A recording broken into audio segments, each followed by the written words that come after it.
एक गांव में एक साधु महाराज रहते थे। साधु महाराज जहां भी जाते नाम जप पर उपदेश देते थे। साधु महाराज की नाम जप पर अगाध श्रद्धा को देखकर कई लोगों ने उनसे राम नाम की दीक्षा ली। कुछ लोग तो उनके सानिध्य में रहकर ईश्वर का अनुग्रह पाने के लिए उनके शिष्य तक बन गए। एक बार साधु महाराज शिष्यों को नाम जप की महिमा सुना रहे थे। तब उन्होंने कहा कि अगर श्रद्धा हो तो राम का नाम जपने मात्र से मनुष्य सभी संकट से पार हो जाता है। ये सुनकर साधु महाराज का एक शिष्य खुशी से उछल पड़ा। उसे तो मानो हर संकट से उबरने का रामबाण मिल गया।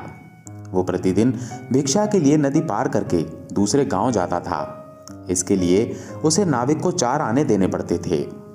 एक दिन की बात है, साधु महाराज का वो शिष्य भिक्षा के लिए जा रहा था। उस दिन दूर कहीं बारिश हुई थी, जिससे नदी में बाढ़ आई हुई थी। नाविक ने ले जाने से मना कर दिया। तभी शिष्य को गुरु जी का वो उपदेश याद आया। राम का नाम जपने मात्र से मनुष्य सभी संकटों से पार हो जाता है। शिष्य ने सोचा, अगर राम नाम से सभी संकटों से पार हुआ जा सकता है तो नदी पार करना कौन सी बड़ी बात है। लेकिन फिर भी उसे संदेह हुआ, कहीं डूब गया तो। उसने पहले गुरु जी से पूछना उचित समझा। वो वापस गुरु जी के पास गया। बोला, गुरुजी, आज तो नदी में बाढ़ आई हुई है और नाविक ने पार कराने से मना कर दिया। अब क्या करूं? गुरुजी बोले, कुछ नहीं, आज जल पर निर्वाह कर लेंगे। लेकिन जल पर निर्वाह करना शिष्य को मंजूर नहीं था। उसने गुरुजी से फिर पूछा, गुरुजी, आप कहते हैं राम नाम जपने मात्र से सभी संकटों से पार हुआ जा सकता है। क्या राम नाम से नदी भी पार हो सकती है? गुरुजी बोले, अवश्य, श्रद्धा पूर्वक लिया गया राम नाम सभी संकटों से पार कर देता है। इसमें कोई संदेह नहीं कि नदी पार हो सकती है। फिर क्या था? गुरुजी की बात सुनकर शिष्य फिर से नदी की ओर चल दिया। शिष्य को पक्का विश्वास तो नहीं था कि वो पार हो जाएगा, लेकिन फिर भी राम नाम की परीक्षा करने के लिए वो नदी में उतरा। उसने एक बार राम बोला और एक कदम आगे बढ़ा तो कुछ नहीं हुआ। 2 बार राम राम कहा और आगे बढ़ा, फिर भी उसे कोई प्रभाव नहीं दिखा। अब राम राम बोलते बोलते वो आगे बढ़ने लगा। पानी उसकी गर्दन तक आ गया। अब उसने सोचा कि राम नाम बेकार है, ये केवल लोगों को उपदेश देने के लिए है। गुरुजी तो झूठ बोलते हैं। इतने में एक बड़ी लहर आई और उसे बहा ले गई। शिष्य बेचारा गोते खाते खाते किसी तरह किनारे लगा। उसे गुरुजी पर बड़ा गुस्सा आ रहा था। उसने जाकर सारी आप बीती गुरुजी को सुनाई और उन्हें भला बुरा कहने लगा। शिष्य बोला, अरे ढोंगी, पाखंडी, कोई मरे या जिए तुझे कोई फर्क नहीं पड़ता। कुछ भी अनाप शनाप उपदेश बकता रहता है। आज तेरे उपदेश के चक्कर में मैं मरते मरते बचा। ये ले तेरी कंठी माला, आज मैं तुझे पूरी दुनिया के सामने नंगा करूंगा। गुरुजी शांत बैठे मुस्कुरा रहे थे। ये देखकर शिष्य गुस्से से लाल हो गया।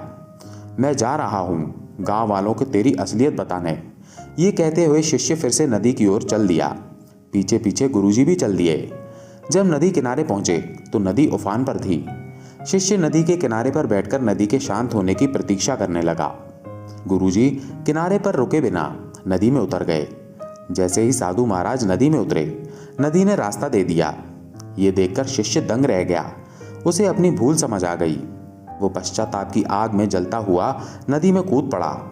उस समय उसे जीवन की कोई परवाह नहीं थी, ना ही अपनी कोई सुधि थी। वो दौड़ता हुआ नदी पार कर गया और गुरुदेव के चरणों में गिरकर क्षमा याचना करने लगा। साधु महाराज ने उसे उठाया और गले लगा लिया। जब उसे सुध आई तो उसने पीछे मुड़कर देखा। नदी ज्यों की त्यों बह रही थी।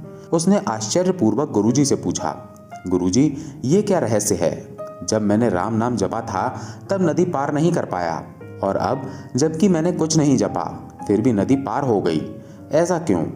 गुरुजी बोले, वत्स, सब श्रद्धा का चमत्कार है। नाम तो श्रद्धा को साधने का जरिया मात्र है। तुम राम कहो या कृष्ण, उससे कोई फर्क नहीं पड़ता। अगर श्रद्धा है तो तुम्हारा कोई भी नाम या विचार तुम्हें संकटों से पार कर सकता है, और यदि श्रद्धा नहीं है तो सारे नाम बेकार हैं।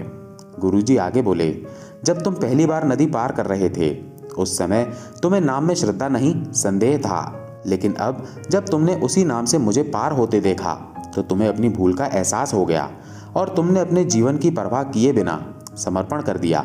यही श्रद्धा है। जब श्रेष्ठता से प्रेम, ईश्वर से प्रेम हमारे अंतःकरण में उमड़ पड़े तो समझो श्रद्धा का प्राकट्य हो चुका है। अब आपका इष्ट नाम सार्थक है। श्रद्धा और समर्पण के साथ ही नाम की सार्थकता है। दोस्तों, अगर आपको ये कथा पसंद आई हो तो इस वीडियो को लाइक और चैनल को सब्सक्राइब अवश्य कर लें। धन्यवाद।